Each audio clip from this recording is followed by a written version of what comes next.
This is Autumn again with Married to an Old Man Ministry. Coming at you with Psalm number 12. It looks like 21 to you. I'll do it this way. 12. I'm still chopping up my stuff to make dinner, but this is the time I have to do it. So, killing two birds with one stone. Killing some birds and stones. Okay, so Psalm number 12. All right, let's see. This is a community lament, suited to occasions that the people of God are dominated by liars in positions of authority. Woo! Lord knows that we are today. It is not clear whether these liars are unfaithful Israelites or Gentile oppressors, and the psalm works for either situation. So we're going to jump into this psalm because I think it is for nowadays. So totally for nowadays. It says in verse 1, "Save, O Lord, for the godly one is gone, for the faithful have vanished from among the children of man. Everyone utters lies to his neighbor. With flattery lips and a double heart they speak. May the Lord cut off all flattery lips, the tongue that makes great boast. Those who say with our tongue, we will prevail, our lips are with us. Who is master over us? Because the poor are plundered, because the needy groan, I will arise, says the Lord. I will place him in the safety for which he longs. The words of the Lord are pure words, like silver refined in the furnace on the ground, purified 7 times. 7 times. You, O Lord, will keep them. You will guard us from this generation forever. On every side the wicked prowl, as vileness is exalted among the children of men."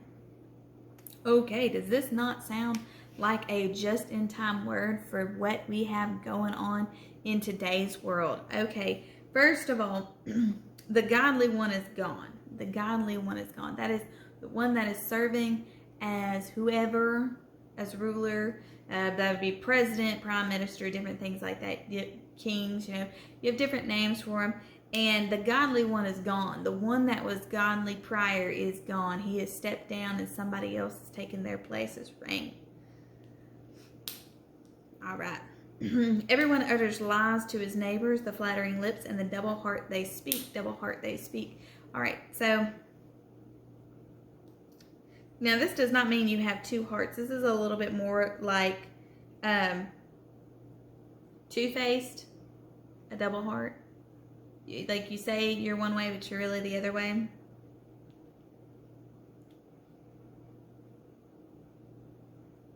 It's the flattering lips, the lies, the double heart.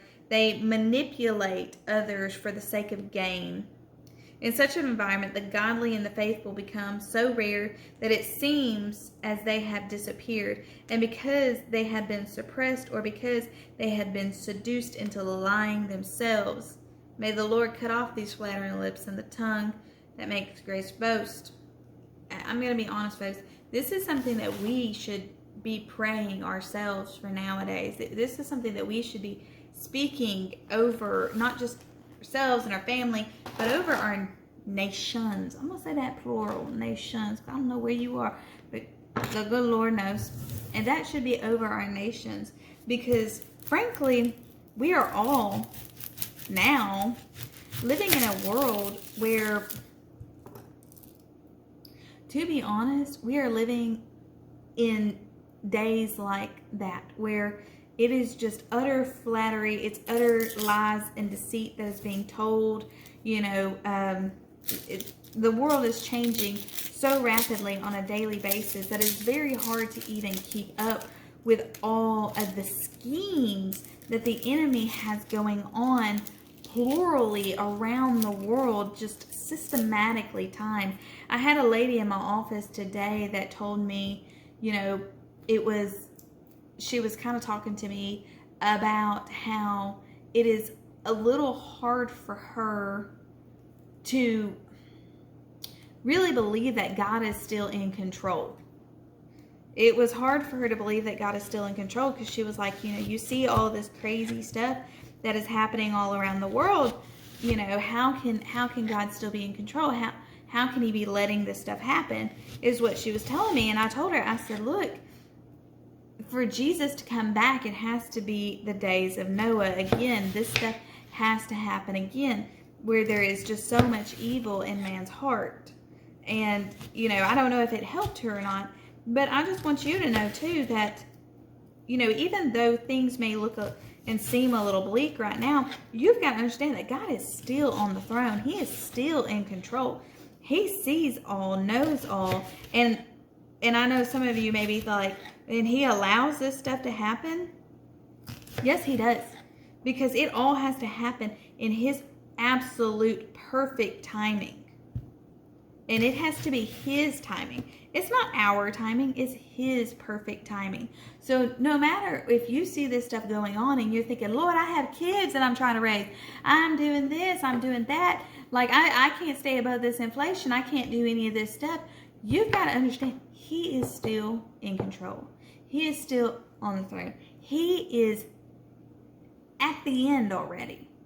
Not only is he the beginning, but he's the ending already. And he knows every single little step, every single little move that the enemy will be making during this time. And you've got to understand that it's not happening without God allowing it. Now, I know some of y'all are going to say, God is allowing all this wickedness to happen, all this evil to happen. Yeah. But he will sustain you. Now, in that sustaining, oh, y'all ain't gonna like this. In that sustaining, we can go over to Philippians. Oh, if y'all know, y'all know.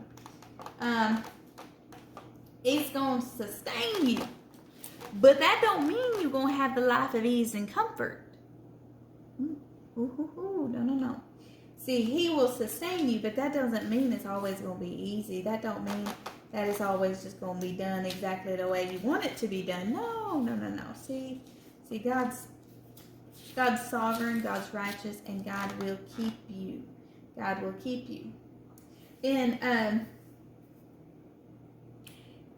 I'm going to start with Philippians 4:10. It says, I rejoiced in the Lord greatly that now at length you have revived your concern for me. You were indeed concerned for me, but you had no opportunity. Not that I am speaking of being in need, for I have learned in whatever situation I am to be content. Content.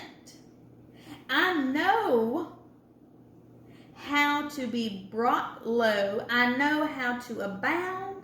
And in any and every circumstance, I have learned the secret of facing penalty and hunger, abundance and need. And how is that? It is verse 4:13. What all of y'all can say. You can say it, but you probably am like, what is it? What verse is it? It says, I can do all things through Christ who strengthens me. I can do all things through Christ who strengthens me. You can say that. You can say it over and over again. But are you declaring it over yourself? Are you walking that out? Are you living by it? Are you living by that word? Or are you just saying that in flattery in times of good? Or during these times of bad? During this Psalms 12 time, when the godly one isn't in control, when it's the ungodly, when you're hearing lies and deceits and flattery and all this stuff, and you're wanting to turn and follow after them, are you keeping that I can do all things through Christ who strengthens me? Are you living in that light of contentment, knowing that God can make you have abundance, but God can also make you, can test you, and to keep you low and keep you humble and keep you meek? Or are you only praising God when you have plenty? Which one are you doing? Because folks, it is a time that we come out of our high towers and get low and humble and pray and reverence the Lord and know that God is still in control. God is still on his throne. God still hears his people. He still cares for his people, and he will keep you. He will sustain you. He will keep you through all of this.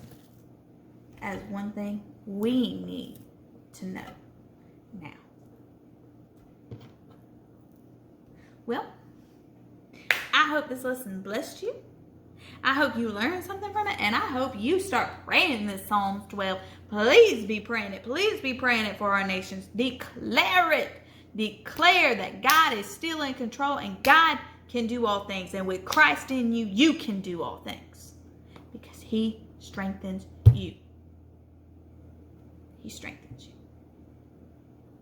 Until next time, I pray the Lord blesses you, keeps you, makes his face to shine upon you, and all things his grace is upon you. And until next time, God bless.